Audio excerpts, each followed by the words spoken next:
Okay, so let's do a little focus stacking.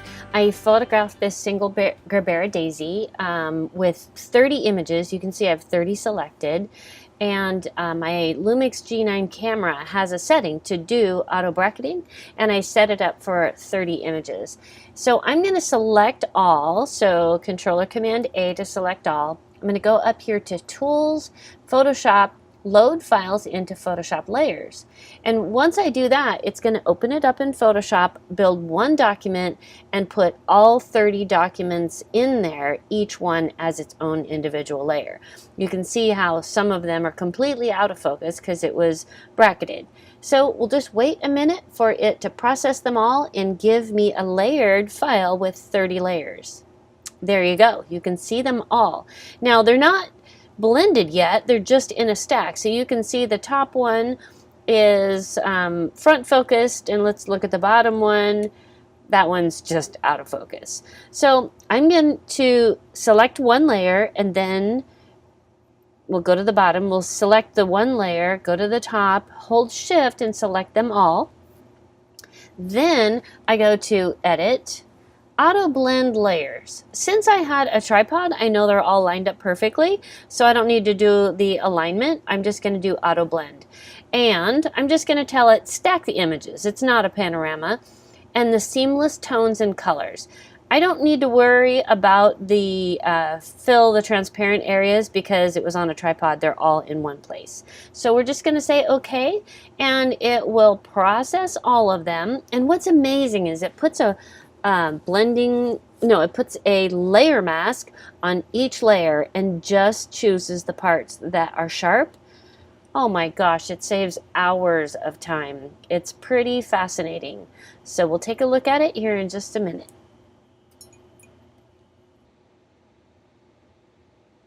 Okay, there you go. There is the finished image. That looks amazing. Everything's in focus.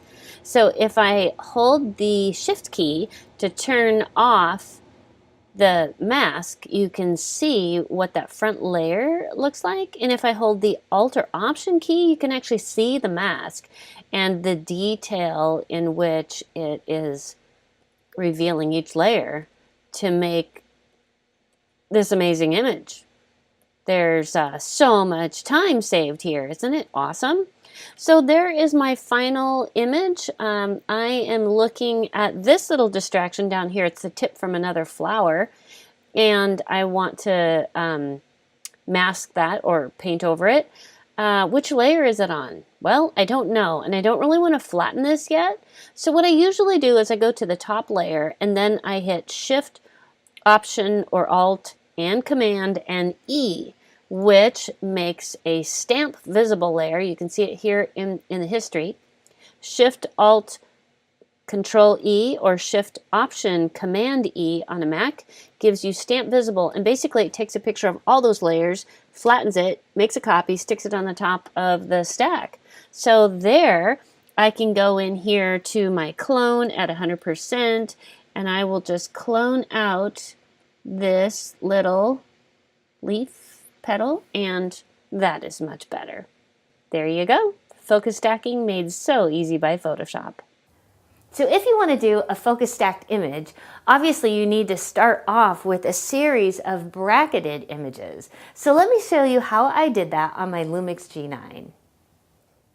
Okay, I've got my flowers set up and lit. I've done a custom white balance. I've got it all composed. Now let me show you how to turn on the focus bracketing setting. So I'm going to press my menu and go to the camera. Then I'm going to scroll down to screen 5 of 5, and there's bracketing right at the top. I'm going to turn that on, and now I've got exposure bracketing or focus bracketing. I'm going to choose that one. Next we'll go to more settings, and the first thing is step. So with step, it goes from 1 to 10, and it is the distance between each place that it focuses. So 1, of course, each one will be the closest, and 10 will give you the largest distance between focus points. I'm going to choose 5, which works out fine in our tests. Then we're going to go to image count. Now, obviously, you can go up to 999. 30 is adequate for a small arrangement like this. Next, we have our sequence. So I have a couple choices. I have 0 plus, and that means I start at the focus point and it goes beyond it. The other one is 0 minus plus. That means it starts at the focus point and it goes closer a little bit and farther a little bit. Then it goes closer a little more and then farther a little more. And it bounces back and forth, being a larger and larger distance. So for this one, I think I'm going to choose the 0 plus, and we're going to focus on the very closest point and just let it go farther.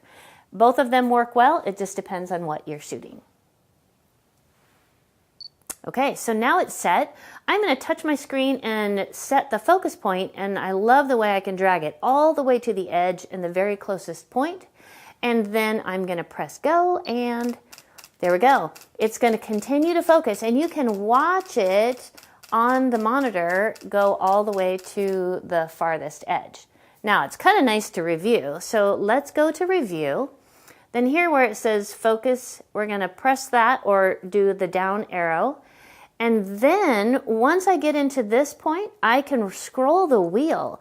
And right here it says 1 of 30, and I scroll the wheel all the way to 30, and you can see these are in focus. So you can go along the way and make sure all the points are focused, or if maybe it wasn't far enough and you need to do a few more. So if it doesn't go far enough and this farthest point is not in focus, you just need to increase the number of exposures and do it one more time. Then all you need to do is download it and make it magic in the computer. So thanks for following me on Suzette Says, and stay tuned for more creative ideas.